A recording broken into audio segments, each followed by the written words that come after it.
Para hablar de teatro multigenérico, ¿no? Primero que nada hacer la introducción, qué es lo que me lleva a realmente construir una propuesta basada en lo que es el teatro multigenérico. Ningún arte conocido y definido como arte parece presentarse de manera pura en la actualidad. Es decir, su producto final definitivamente puede aparecer sin que haya o deba sufrir algún tipo de mutación, algún tipo de hibridación o imbricación de otra área artística. Esto debido a que las necesidades del público han ido cambiando según las nuevas formas de vida que van surgiendo en función de las tecnologías, las nuevas estructuras sociales, económicas y o culturales. El manejo de la información bajo la lectura postmodernista, en donde el hombre se ha volcado hacia sí mismo, frenando todo y relativizando los paradigmas que marcan los puntos de evolución del mundo moderno, son puntos de inflexión que han permitido la diversificación del arte, siendo una de las consecuencias la desconexión del hombre contemporáneo con el arte en sus diferentes vertientes, debido a la falta de atracción de esa relación dialéctica entre el arte como arte con el hombre como receptor espectador. Esto ha obligado a artistas a integrar una alfabetidad visual en el que la conjugación de códigos preestablecidos permite crear nuevos códigos en los receptores con la pretensión de crear nuevos puntos de atracción y o convergencia. Estos factores han sucedido en otros momentos sin que se pudiese hablar de una crisis en el arte como la vivimos en la actualidad. Se pudo haber hablado de una crisis para la llegada del Renacimiento, de la Ilustración e inclusive para la Revolución Industrial. Pero la alienación que tenemos ante la tecnología y las pantallas como formas de maneras de vivir es avasallante y por ende preocupante.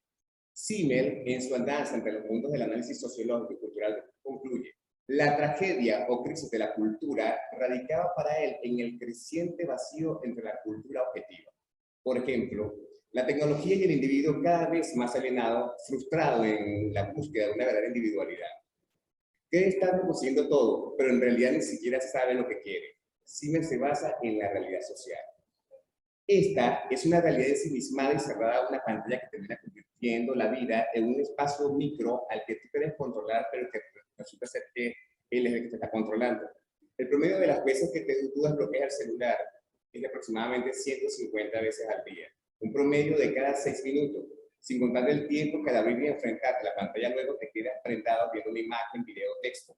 Esto ha conllevado a que el ser humano no decida qué ver, sino que deciden qué debe ver. No hay elección consciente. Este hábitat ha transformado al hombre en un homo sapiens, de un homo sapiens a un homo cyber. Y la adicción parece tan inofensiva que ni siquiera somos conscientes de ello. Parece un futuro incierto y truculento. Sin embargo, Zimmer veía el arte como un medio capaz de vencer las contradicciones de la modernidad y creía que en tiempos de confusión e incertidumbre se produciría una vuelta a la estética. La pregunta es, ¿estamos volviendo a la estética? Entendiendo que el arte que se hace en la actualidad podría ser una fuga que suele convertirse en una forma catártica de ver la vida. Eso es difícil de ver si nos encontramos dentro de una prisión que se ha ido construyendo de adentro hacia afuera y somos co-creadores de dicha selva. Es decir, hemos caído como un minotauro que recibe alimento mientras él mismo construye su laberinto. El problema, como dice David Lyon, nos liberamos si comprendemos mejor nuestro mundo, pero estamos preparados para iniciar dicha comprensión. La cuestión es hacer. Ya según cómo van las cosas, todo está sujeto a las interpretaciones, como decía Bauman. Todo lo que queda son redes flexibles de juegos de lenguaje. El problema es que debemos hacernos parte de esas redes y no autoexcluirnos y, por el contrario, adaptarnos a esta visión muchas veces radical de un mundo que cada vez más se reduce en una pantalla. Y allí es donde el arte debe ahondar con nuevas propuestas que devuelvan la funcionalidad al arte. El problema es que si el arte se refleja en la contemporaneidad y nuestra contemporaneidad está siendo llevada por el pensamiento homo cyber, ¿cuál es el tipo de arte que debemos hacer? ¿Acaso entraremos en un nuevo tipo de arte conceptual hecho con elementos informáticos? Ya se construyen textos con inteligencia artificial. Sin embargo, eso no implica que sea el producto final del gusto de un homo cyber.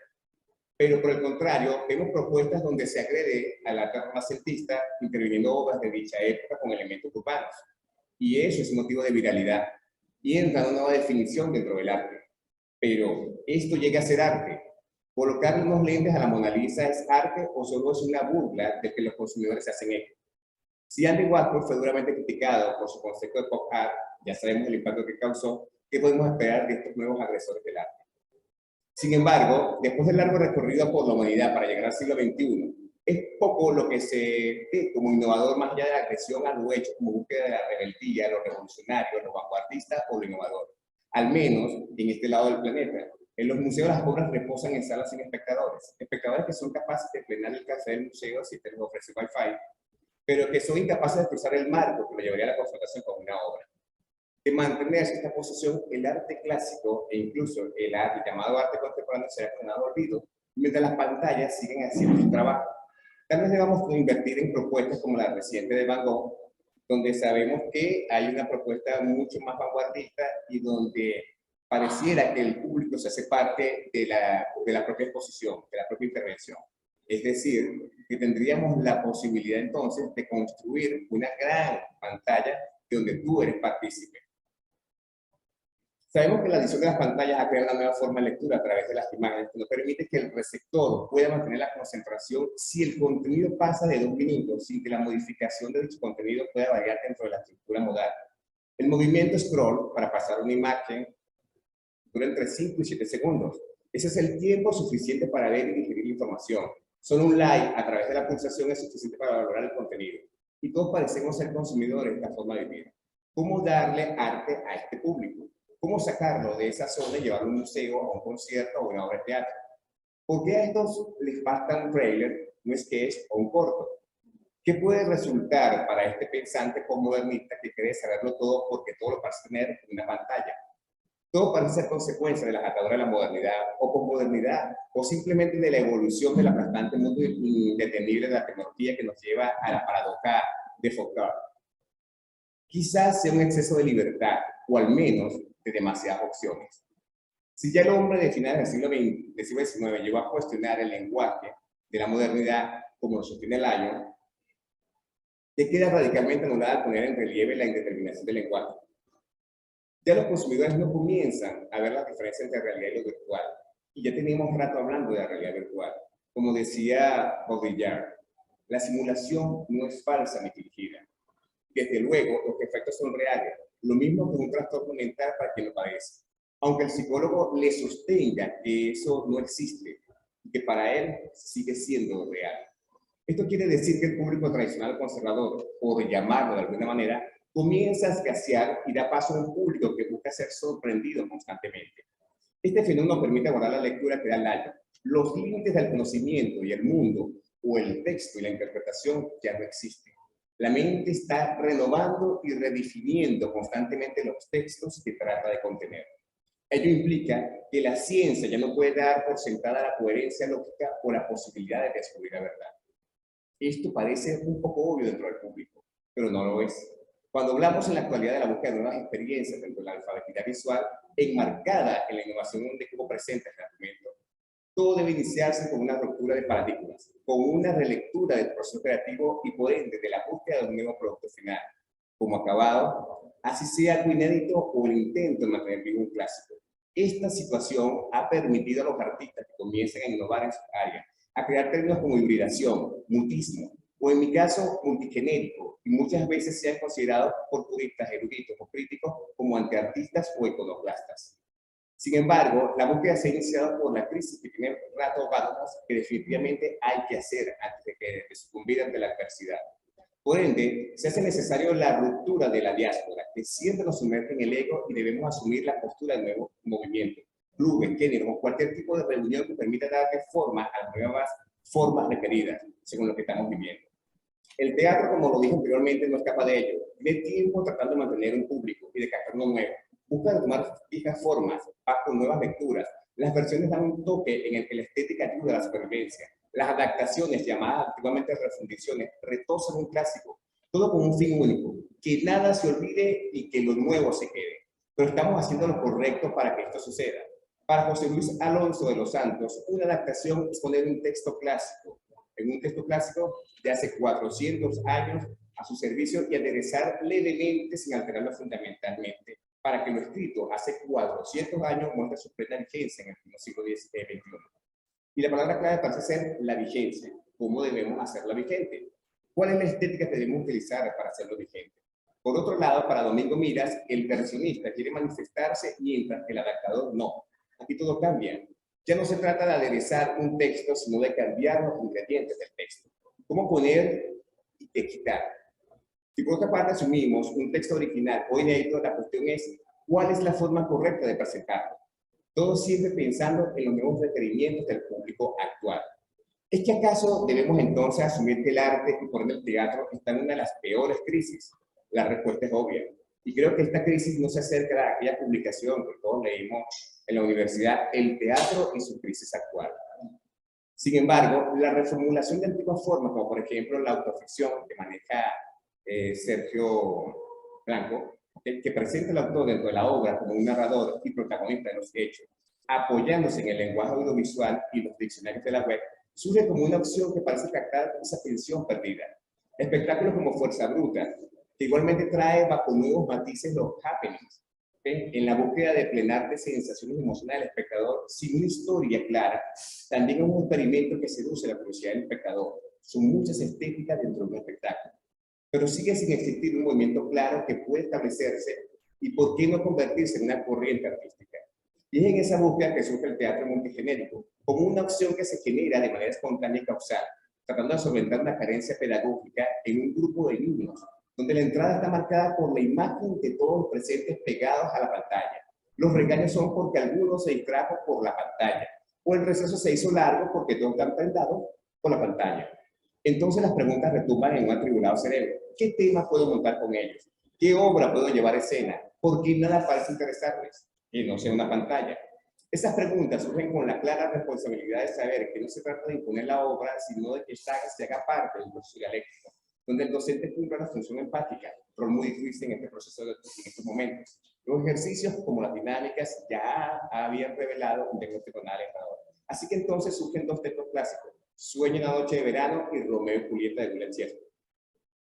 Obviamente pasan versiones muy marcadas de los textos de Paul Williams, Xiomara Moreno, Peter Weiss, y se inicia la experimentación. Comienza a escribir. El relato comienza a tomar un destino distinto. No es Shakespeare, pero está su esencia.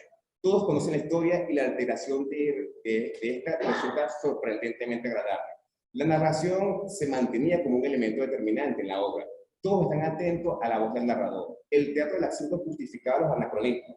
La música tomaba protagonismo a través de la voz de un personaje enamorado. La danza marcaba con sus tacones la violencia requerida. Los coros respondían las preguntas del narrador y el público era parte de la obra sin saberlo al responder las preguntas de los personajes. Un audiovisual ilumina el programa y era el tapiz perfecto para que los clavos aparecieran y reflejaran el tormento protagonista. Alguien recita desde el público, mientras de otras obras literarias entra como parte de lo lúdico al montaje personaje. Todo un ritmo trepidante que el narrador no deja de caer, no deja caer.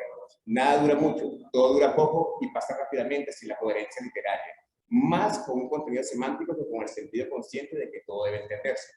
Dicho contenido responde a una continuidad temática muy cinematográfica, pero el público parece comprender, su foco no se dispersa, está atento, concentrado, sin preguntarse qué nueva locura aparecerá. El público se divierte y con una epifanía todo parece justificarse para el protagonista, con una escena final que lo engloba todo. Todo pasa en su mente infantil, su mente perturbada. Habían nacido las historias de Melissa, basada en dos obras de Shakespeare, y con ella había calmado la dependencia de pantalla de 15 días diagnosticado de hiperactivo. Al principio esto lo llamé antiteatro, luego me di cuenta de que este era un tipo de teatro que no respondía a los cánones egocentristas que nos mueven desde hace siglos, pero sí lo bastante que necesitábamos. El teatro multigenérico había surgido con una estética donde convergen todas las artes y por ende todo está permitido. Los actores estaban contentos, el público estaba contento y yo estaba sorprendido. Este tipo de teatro lo he llevado a diferentes ámbitos, tipos de públicos, diferentes entornos académicos y todos los resultados han sido positivos. Versioné posteriormente La Dama Boba de Lope de Vega, Hamlet de Shakespeare, La vida del sueño de Carlos de la Barca, El Jugador de Sevilla de Jesús Molina y Don Juan Tenorio de Sonrilla en una función que traspolaba las épocas y otros textos inéditos. Siempre bajo la misma estructura. Todo parece manejarse a un argumento difuminado con la estructura de una araña logarítmica que elige un contenido que ya tú conoces. Y el texto sigue mutando con el tiempo, debido a sus características de texto vivo, es decir, a una dramaturgia que ya tiene una estructura, pero que no está constante, que está en constante transformación por diferentes razones, capaz de modificarse y de transformarse en función de las capacidades del talento, espacio, utilería, escenografía, vestuario o cualquier otro elemento o factor que surja como una opción creativa plegable al argumento. Por ende, una función puede cambiar en comparación a la anterior. El teatro multigenérico surgió como una opción que ahora se materializa. en el cual su economía, nivel de producción, su maleabilidad, su estructura minimalista y un formato que se meta a la pantalla lo convierte en una opción que puede surgir como una posibilidad en cuanto a su forma. Su presentación que puede servir como una estructura modelo, como un prototipo, como un experimento que puede modificarse o transformarse ante la crisis del arte y específicamente el teatro. Creo que es tiempo de tomar riesgos, de asumir cambios en función de las necesidades. Son tiempos de acabar con la diáspora y trabajar con lo que necesitamos como resultado de lo que el público sin saber nos está pidiendo.